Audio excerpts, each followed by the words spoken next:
Teaching children with special needs. Today, under this topic, we are going to deal with the lesson Teaching children with hearing impairment in an inclusive setting. Objective. The objective of this lesson is to understand the adjustments, accommodations in a classroom required when we are teaching a hearing impaired child in a regular classroom. Hearing impairment simply means the inability of someone to hear as completely and as adequately as normal hearing people. Actually, hearing is extremely important. Why? Because hearing keeps the people aware of the signals and sounds which may ensure our safety and security, and hearing constantly provides the people with information about the surroundings, and it helps the people acquire language, and hearing gives the people the pleasure and artistic satisfaction. It keeps the people linked with each other. Hearing helps to understand everything about the environment. To understand hearing impairment clearly, we have to know a few more important points. The first and foremost important one is that we must understand that the population of the individuals with hearing impairment are highly heterogeneous. That means the functioning level of the individuals with hearing impairment can be different from one another. For example, we can meet a child with hearing impairment who is able to manage verbal communication very well, and the next child with hearing impairment may not be able to either talk fluently or read or write adequately. Children with hearing impairment generally can do almost everything that an non-impaired child can do. But what actually each child does or does not in reality depends on many factors. Due to these factors and the role play on the functioning of the child, it is difficult to predict what a particular child with hearing impairment will be able to do or will not be able to do. So, we will see some of the factors which impact the functioning of the child with hearing impairment. As we all know, hearing impairment can be by birth. It can be acquired prelingually or acquired postlingually, and sometimes hearing impairment also occurs because of aging. Hearing impairment can be in one ear or both the ears. Hearing impairment can be of various degrees like mild hearing impairment, moderate hearing impairment, severe hearing impairment, profound hearing impairment. Hearing impairment can be reversible. That means hearing impairment sometimes can get corrected by medical or surgically treated, or it can be irreversible. That means it is not medically treatable. Hearing impairment can be temporary or it can be permanent. Hearing impairment can coexist with other disabilities or medical concerns. What a particular child can do or cannot do depends on all these factors, and the achievement of the child also depends on several other factors which are equally or sometimes even more important than the factors we have already said. So, now let us see some of these environmental factors on which the achievement of the child depends. The first important point is whether this child with hearing impairment has got access to communication either through sign language or through hearing aids. Whether the child has got this access to communication and with the hearing aids benefiting the child optimally or not. Whether the child is blessed with full family support or not.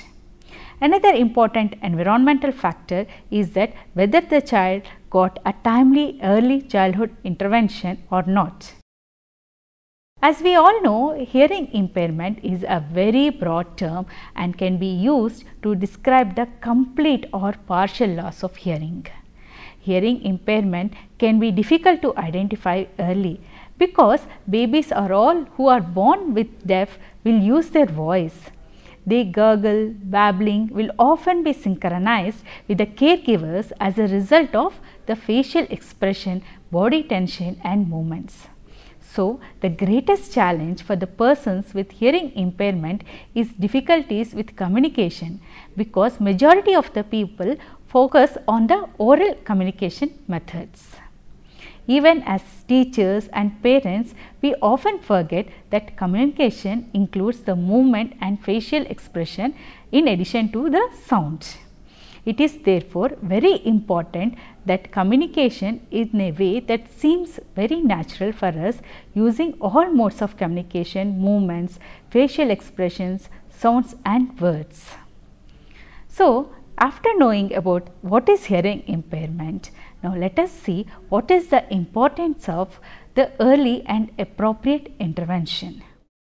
When the children with hearing impairment are not identified early and given appropriate assistance or additional support beyond what would otherwise be required will have to be offered during the school years.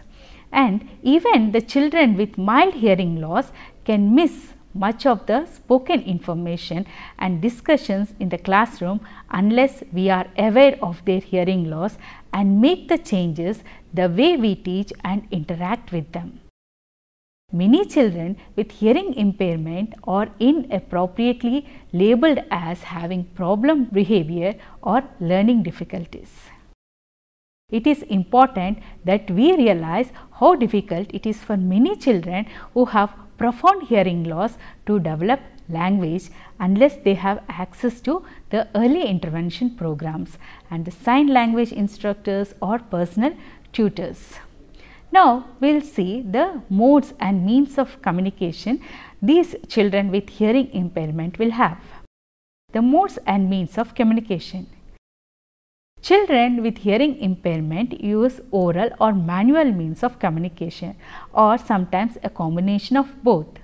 Oral communication includes the speech or vocal communication, lip reading and the use of the residual hearing, while manual communication includes the sign language and finger spelling.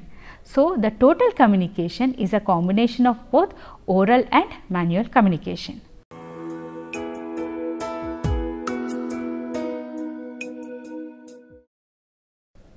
After having understood what is hearing impairment, the importance of early intervention and the means and modes of communication in a hearing impaired child, now let us move on to see some practical tips when we are teaching a hearing impaired child in a regular classroom. The practical tips. First, organize the classroom so that all the children are sitting in a U shape. In this way, the children can see each other, and which will make it easier for the children with hearing impairment to use the sign language or read the lips and to understand the mimics, thereby making it possible to participate more actively in the classroom activities. Spend some time giving face-to-face instruction, since group situations can be quite challenging for the children with hearing impairment. And when speaking to the child with hearing impairment, look at the child directly. Speak slowly, clearly, but not too loud. By using short and simple clear sentences will help a child with hearing impairment. And always be consistent in the use of language. Use clear mimics and gestures. And another important tip is the use of natural signs.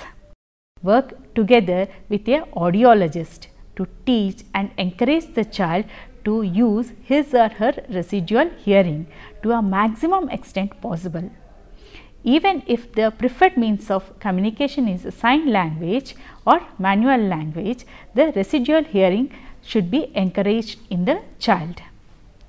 Another important tip in the classroom is reducing all the unnecessary noise, as multiple sources of sound will make it more difficult for the child to use his or her residual hearing. This is also important if the child is using a hearing aid. The focus should be more on content than on the grammar.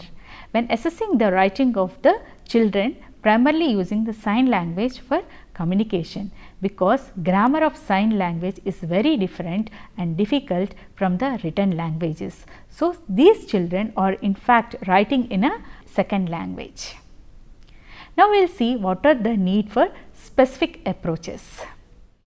Using the other senses as medium of learning, like using the gestures, body language, expressions, lip reading, and using adopted materials such as visual or sight vocabulary to provide first-hand experiences to these children with hearing impairment, and usage of assistive devices such as hearing aids, and to teach how to access the sound based information to the children with hearing impairment. Let us see the need for specific considerations. What are the specific considerations which should be taken into account when we are having a hearing impaired child in the classroom? We should make sure that we are aware of the learner's language abilities and preferred language learning style to ensure the inclusion into a normal regular group. When you are having a student with hearing impairment in the group, reduce the background noise or request for a classroom that is away from the noise. Allow the hearing impaired child to sit where they wish, because hearing impaired child can lip read just sitting in front of the group.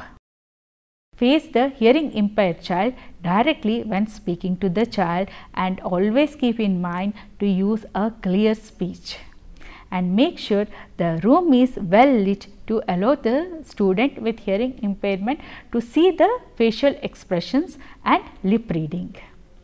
Some of the suggestions when having a inclusive classroom with a hearing impaired child. The first suggestion is that to understand the nature of the hearing impaired students' hearing loss and how you can include the student with rest of the class. The focus should be on development of the language, communication and concepts.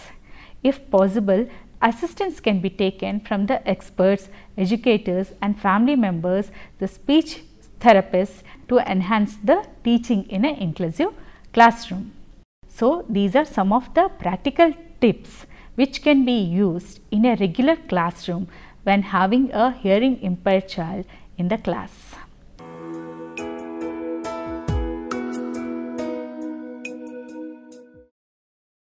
After having understood what is hearing impairment, the need for early intervention and some practical tips, now let us move on to see what adaptations and strategies should be followed.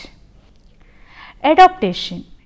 Adaptation means the changes that we need to bring about so as to make anything more need appropriate. We already have seen that children with hearing impairment have different and diverse educational needs.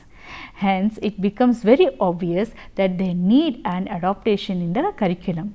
The curriculum existing in the mainstream schools is in many cases difficult and faster for a hearing impaired child. But this does not mean that they have to be separated in a special school on the basis of their different needs. Keeping them away from the mainstream curriculum will destroy the whole concept of education in the least restrictive environment. Therefore, it is necessary to make some adaptations. Different special children with hearing impairment may need different adaptations. But in general, we can say as far as possible, 1 or 2 curriculums should remain unchanged.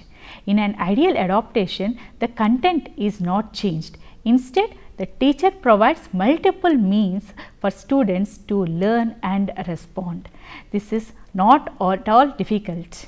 By varying teaching aids, the teaching and strategies, the teachers can very well make a classroom teaching successful for a hearing impaired child.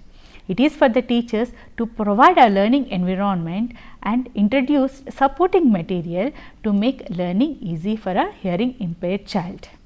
Making the task easier for the child does not mean reducing the task. Understand the children, and it is necessary to understand that each child's learning style and provide some type of encouragement for him to learn.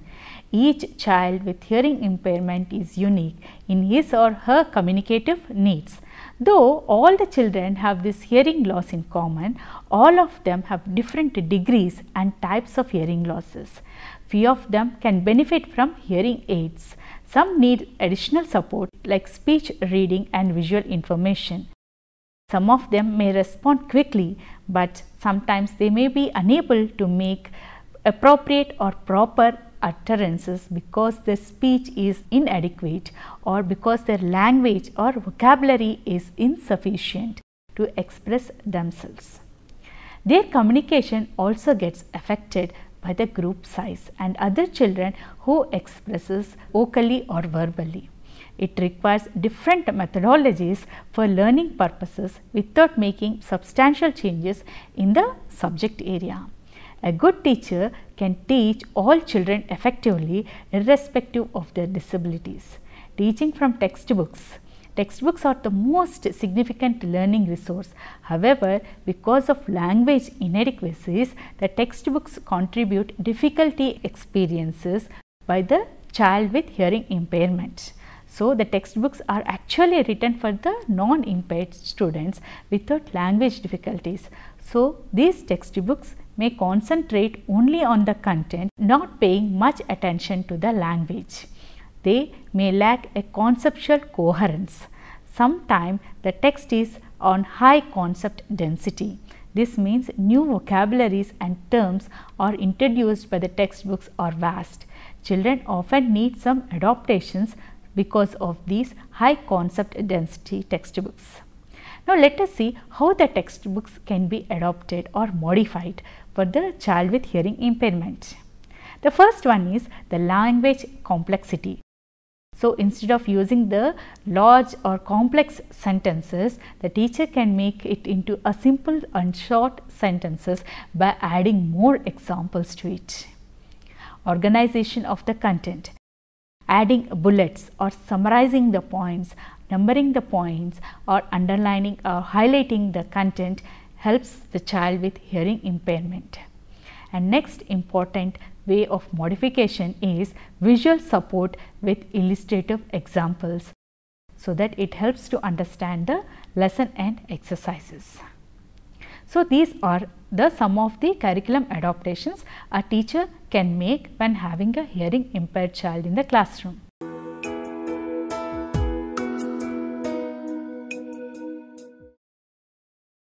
After having understood what is hearing impairment, the need for early intervention, the modes of communication and some practical tips and the curriculum adaptations and teaching strategies when having a hearing impaired child in the classroom, let us now move on to some principles. Principles when having a hearing impaired child in a regular classroom. The centrally sponsored scheme of the universalization of the education visualizes the same learning experiences will be provided to both disabled and normal children studying in the school or inclusive education schools. But hearing impaired children, like any other disabled children, have difficulty in understanding some of the content areas which include more of the verbal concepts. It becomes therefore very necessary to adapt the curriculum to the needs and difficulties of the children. So, let us see some of the principles.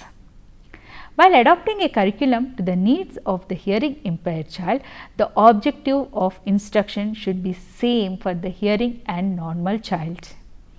Only the learning materials and methodology may be modified. The learning material and the methodology can be modified in such a way that it will not disturb the majority of the normal children studying in that class. The second principle is that ideally speaking, the ratio between the hearing impaired and the normal children in a particular classroom should be 1:5. The hearing impaired child should be asked to sit in front benches or in front line along with a normal child.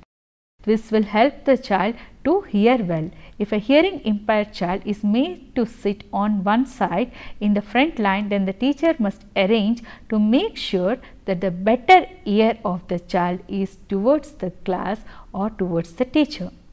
Then the third important principle is, in an integrated setting, the normal peers are encouraged to participate in education and training of the hearing impaired.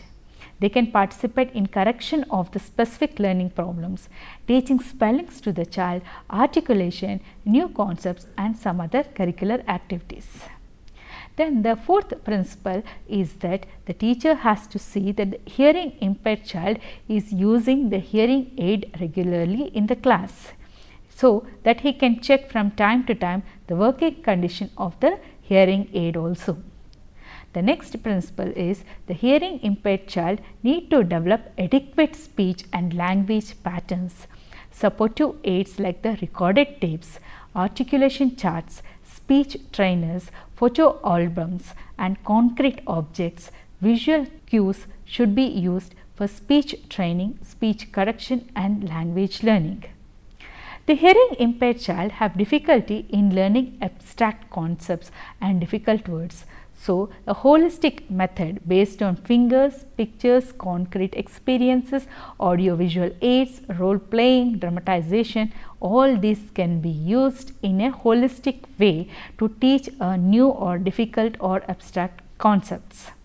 Hearing impaired child have a primary difficulty of learning language and speech. Since language learning is basic to learning all other subjects, the hearing impaired child, owing the difficulty in learning the language, have problems in learning the other subjects also. If the hearing impaired child can be helped to learn language and speech, the patterns in their problems and learning the other subjects can be sorted out very easily. The resource teacher should keep a record of what the child knows and what he can do and what he cannot do, and plan the lessons according to the educational needs of the child.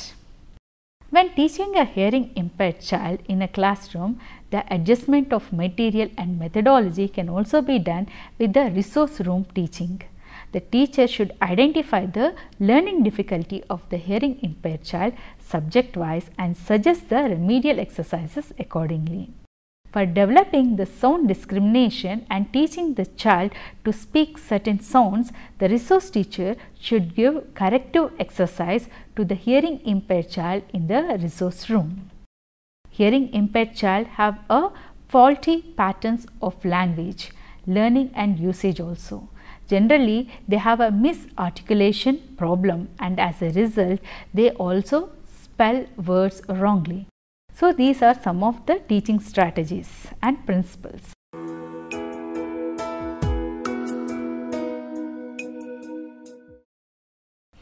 The first educational provision is the use of hearing aid.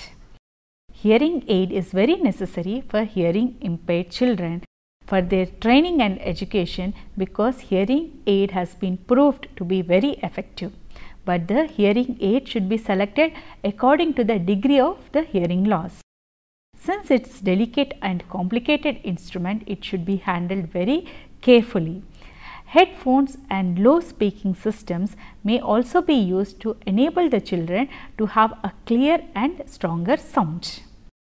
The next educational provision is occasional training. Emphasis was placed on occasional training by different experts in their studies on hearing impaired children. These children have advantage of residential type of schools, and they do very well in athletics and the extra co-curricular activities in their personal and social development also. Auditory training. Perception of various speech sounds is possible through auditory training. Through this, the child distinguishes one voice from the other. This type of training provides a thorough understanding of the principles of hearing rehabilitation, lip reading, speech development and test of hearing educational diagnosis. Nursery education. Informal education system like nursery education is quite beneficial for hearing impaired children. Necessary provisions and useful settings are generally found for the assessment of these children's need. Nursery education is very helpful to increase the self-confidence in children with hearing impairment. Then the next educational provision is classroom arrangement. The hearing impaired child in a classroom should be front benches. Accordingly, the seating arrangement should be made, and again they must take their seats very closely to the teacher, and the teacher may use a reasonable level of pitch while speaking to the child with hearing impairment. Then the next educational provision is the speech reading. Speech reading is an art of understanding the speaker without hearing, just by watching the movement of lips and tongue and other facial expressions. Of course, teaching the speech reading is very tedious job. It requires labor, patience and tact on the part of both parents and teachers. Then the next one is awareness of the assistive devices. Training in use of assistive devices is one of the parameters of success in educating the children with disabilities. But the only provision of these devices would not be sufficient. The children must also be given adequate training to use them. These devices are usually taught by the special teachers, and general teachers only encounter situations to teach these skills where special teachers are not available. Short-term training for these regular teachers in using these devices will be helpful to a regular teacher when dealing an inclusive classroom with a hearing impaired child. Now let us see quickly what are some of the assistive devices that helps the hearing impaired child. The first one is the audiometer. Audiometer is an equipment for assessing the hearing ability of the child. And the next is the speech trainer. Many hearing impaired children have the ability to speak. Therefore, individual speech trainer is normally used to develop their abilities in speaking. And the next one is hearing aids. Hearing aids are the vital tools for enhancing the residual hearing power which the children will be having. And the next important tool is hearing aid test box. Hearing aids often go out of order, or there may be some difficulties in the amplification process. Therefore, there is a need for testing the quality of hearing aid and the amplification process so as to make appropriate use of the hearing aid. Then the next assessment device or assistive device is the group hearing aid. Hearing impaired children needs training in speech. A teacher cannot provide a speech training individually as it consumes a lot of time. Therefore, it is suggested to have a group hearing aids through which the teacher can produce sounds and words, and the children hear the same through amplification devices and respond back to the teacher.